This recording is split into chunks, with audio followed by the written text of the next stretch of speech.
연휴를 우리가 보내고 있습니다. 특별히 오늘 10월 1일 첫 주일로 하나님 앞에 예배할 때에 오늘도 하나님의 귀한 은혜가 우리 마음 가운데 풍성할 수 있기를 주의 이름으로 축원합니다.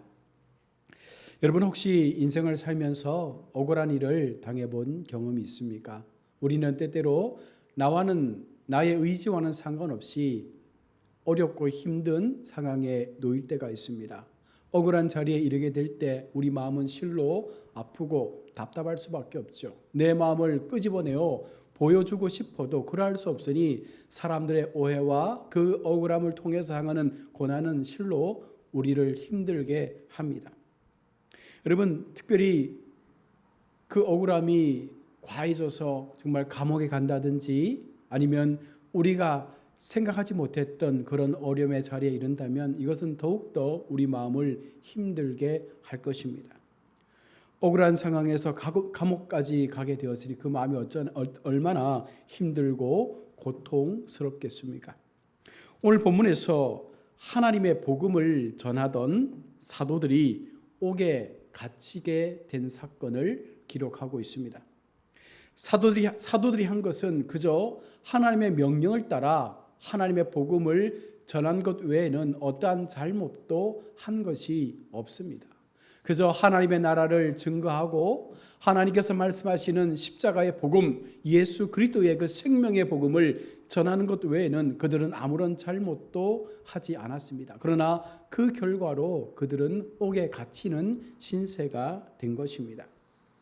세상적인 관점에서 보면 너무나 억울한 상황일 수밖에 없습니다. 하나님의 선한 일을 했는데 하나님의 복음을 전했는데 하나님의 말씀을 전한 것밖에 없는데 그것이 세상적인 죄와는 전혀 무관한 것인데 왜 우리가 이렇게 감옥에 갇혀야 하는가? 아마 그 속에도 하나님의 선한 역사는 분명 있다라고 생각합니다.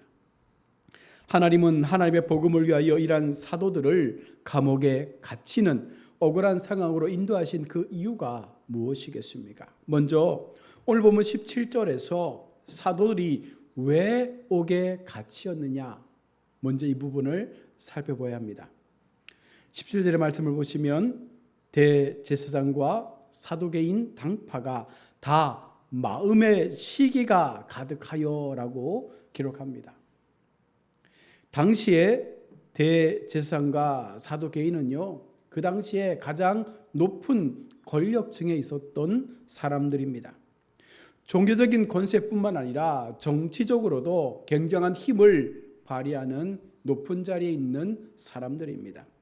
오늘날로 말하면 세상의 모든 것을 손에 쥔 권세자들이라 말할 수 있습니다. 자, 이들에겐 하나님의 말씀이 그다지 놀랍지 않습니다. 이들에게는 사도들이 전하는 그 기적과 이적의 사건 속에서 사람들이 하나님을 믿는 것에 대해서 그다지 관심이 없습니다. 다만 그 역사가 자신들을 통하여 나타나지 않는다는 거예요. 그 영광을 자신들이 한 몸으로 받지 못한다는 것이 그들의 마음을 불편하게 한 것입니다. 우리가 권세자로서 우리가 백성들을 다스리는 자로서 이 모든 관심의 초점이 자신들에게 쏠려야 하는데 지금 사도들이 하나님의 말씀을 전함으로 인해서 천국의 복음을 선포함으로 인해서 많은 사람들이, 많은 군중들이 그 사도들 앞에 모여서 예수 그리스도의 복음 앞에 그 마음이 옮겨져 가고 있는 것입니다. 세상은 하나님의 복음을 싫어합니다. 그래서 그 복음이 전하여지는 것도 물론 불편해합니다. 이유는 그것이 진리이기 때문이죠. 왜 그들은 그러면 진리를 싫어할까요? 진리가 전해지면 그 진리가 비진리를 이기기 때문이에요. 사람들의 마음 가운데 가두어져 있었던 그 비진리의 모순 속에서 하나님의 진리가 들어오게 될 때에 그들의 영적 눈이 뜨여지게 되는 것입니다. 우리가 이렇게 살아서는 안 되는구나. 우리가 이와 같은 마음을 가지고 살아서는 안 되는구나. 우리에게는 장차 가야 될 천국이라는 소망이 있구나. 이제 더 이상 세상의 죄 앞에 우리의 마음을 빼앗겨서는 안 되는구나. 수많은 그 비진리의 삶을 살았던 우리 마음 가운데 하나님의 진리가 선포되어질 때에 그 진리 속에서 그들은요 철저하게 하나님의 선함을 알게 된다는 것입니다. 진리는 비진리를 볼 수 있는 눈을 열어주기 때문에 비진리로 이득을 얻는 수많은 세상 사람들은요 그와 같은 하나님의 진리를 전하는 사도들을, 선지자들을, 주의 백성들을 싫어할 수밖에 없는 거예요. 왜 하나님의 백성과 세상의 백성들이 섞이지 못합니까? 바로 이 진리와 비진리의 싸움이라는 거예요. 이 영적인 싸움 속에서 진리가 반드시 승리한다는 것을 그들도 알고 있기 때문에 조금 더 많이 세상 속에서 비진리의 놀라운 그 욕심들을 누리며 살고 싶은 것입니다. 지난 주일 우리가 살펴본 것처럼 하나님의 복음이 선포되고 수많은 사람들이 사도들 주변에 모여들기 시작합니다. 그리고 사도들을 통해서 행하시는 하나님의 놀라운 그 표적과 기사를 그들 가운데 나타내 보여주는 거예요. 하나님의 나라가 바로 이런 것이다. 하나님을 믿는 백성들, 그 사도들을 통하여 보여주시는 그 놀라운 주의 나라가 그들 가운데 새로운 변화를 허락해 준 것입니다. 이 많은 사람들이 예수님을 믿고 복음으로 돌아왔고 이웃 마을과 이웃 마을에 걸쳐서 예수의 소문이 전하여지게 된 것입니다. 그리고 오늘 본문 가운데 그 사도들이 감옥에 갇히는 자리에 서게 됐습니다. 민심이 모두 사도들에게 쏠린 거예요. 대제사장들과 이 사도계인들에게 쏠려야 될 이 관심들이 이제는 모두 하나님의 말씀 앞에 집중하게 된 것입니다. 더 엄밀히 말하면 예수 그리스도의 복음에 백성들의 마음이 이제 움직이기 시작한 것입니다. 그들 마음 가운데 하나님의 은혜가 경험되기 시작한 거예요. 아, 이것이 하나님의 나라이구나. 이것이 하나님께서 말씀하시는 복음의 은혜이구나. 이것을 그들이 깨닫다 보니 더 많은 사람들이 그 말씀을 듣고 싶어서 사도들 앞에 모이기 시작한 것입니다. 그래서 당시에 실권자들은 더 이상 이 민심이 이반되지 않도록, 민심이 그들 가운데 쏠리지 않도록 다시금 자신의 기득권으로 그 민심을 끌어당기기 위해서 사도들을 감옥에 가둔 것입니다. 아마 이들은 이렇게 생각했을 거예요. 기적을 행하고 이적을 행하고 하나님의 복음을 전하는 사람들을 감옥에 가두어서 마지막 그들을 죽음으로 내몬다면 하나님 역시 어쩔 수 없구나. 세상의 권력 앞에 그들조차 아무런 힘을 발휘할 수 없구나. 아무리 많은 능력과 기적을 행해도 세상의 권력자 앞에 이렇게 당할 수밖에 없구나를 그들은 생각하며 그들을 감옥에 가두었던 것입니다. 자, 그러면 옥에 갇힌 사도들은 어떻게 되었습니까? 오늘 본문 19절에 보시면 주의 사자가 밤에 옥문을 열어 끌어내었다라고 말씀하고 있습니다. 주의 사자가 그 사도들을 옥에서 끌어내었다라고 말씀하죠. 여러분, 헬라 원문에는요, 이 본문의 말씀의 앞에 그러나라는 접속사를 사용하고 있습니다. 사도들을 잡아다가 옥에 가두었더니 그러나 주의 사자가 밤에 옥문을 열고 끌어내어 이르되, 하나님께서 세상의 권력자들이 하나님의 사람들을 옥에 가두었습니다. 그러나 하나님은 그들을 다시금 복음의 자리로, 하나님의 말씀을 전할 수 있는 그 믿음의 자리로 그들을 다시금 세워놓은 것입니다. 세상의 힘이 아무리 그들을 가두어도 그러나 하나님은 다시금 그들을 세상 가운데로 보내어 주신다는 사실을 보여주시는 거예요. 세상의 권력의 힘이 아무리 강해서 그들을 감옥에 가둔다 할지라도 그러나 하나님은 그들을 다시금 세상으로 내보내는 것이죠. 결코 세상의 권력이 하나님을 이길 수 없음을 분명하게 보여주고 있는 것입니다. 복음이 전하여지는 것은 그것을 통해 수많은 사람들이 그 복음을 들음을 통해서 하나님을 만나고 하나님의 은혜 앞에 그들의 삶을 다시금 세워갈 수 있는 그 은혜의 길을 열기 위함인데, 여러분, 이것이 하나님의 소원인데, 하나님은 그 소원을 이루기 위해서라면 그들이 감옥에 있다 할지라도, 감옥 문을 열지 않고서라도 그들을 이끌어낼 수 있는 능력이 하나님께 있음을 분명하게 말씀하고 있는 것입니다. 이것을 위해 사도를 세우고 하나님의 사람들을 세우셔서 그 입을 통해서 복음이 지금까지, 여기까지, 우리에게까지 전해질 수 있도록 하나님은 그렇게 역사해 오셨습니다. 그러나 당시의 권력자들은요, 그런 예수의 복음이 전해지는 것이 못마땅하죠. 왜냐하면 그렇게 되면 사람들의 마음이 이제는 자신들에게서 떠나 오직 하나님께만 집중되기 때문입니다. 백성들이 복음을 듣고 진리의 눈을 뜨기 시작하면 더 이상 그들을 통해서 그들은 어떤 기득권도 누릴 수 없다는 것을 알기 때문입니다. 진리의 눈 뜬 사람들이 세상을 바라보게 되면 결국은 그 세상이 죽어가고 있다는 사실을 분명할 수밖에 없기 때문에 기득권자들은요, 그것을 막기 위해서 복음이 전해질 수 없도록 계속해서 방해하고 있는 것입니다. 그들은 백성들이 자신들이 정해놓은 그 범주 안에서 자신들의 욕심을 채워주는 그와 같은 도구로만 세워져 있기를 바랄 뿐, 복음은 그들에게 새로운 삶을 알려주었기 때문에 그것을 막을 수밖에 없는 거예요. 그래서 우리는 영적인 싸움을 계속해서 할 수밖에 없는 것입니다. 자, 그런데 하나님께서 사도들에게 이러한 능력을, 감옥에서 그들을 이끌어낼 수밖에 없었던 그와 같은 역사를 베푸신 이유가 무엇입니까? 20절 말씀에 이 생명의 말씀을 백성에게 다 말하라. 하나님은 지금 사도들을 감옥에서 이끌어내어 요청하고 있습니다. 하나님의 말씀을 다 백성에게 알려주오라는 거예요. 사도들에게는 그들이 감당해야 될 사명이 있다는 것입니다. 그 사명이 무엇입니까? 하나님께서 먼저 깨닫게 하여 주신 그 생명의 말씀이 세상 가운데 다 알려지기를 원하는 거예요. 일부만이 아닙니다. 모든 하나님의 말씀이 낱낱이 세상을 향해서 전달되어지기를 원하고 있는 것입니다.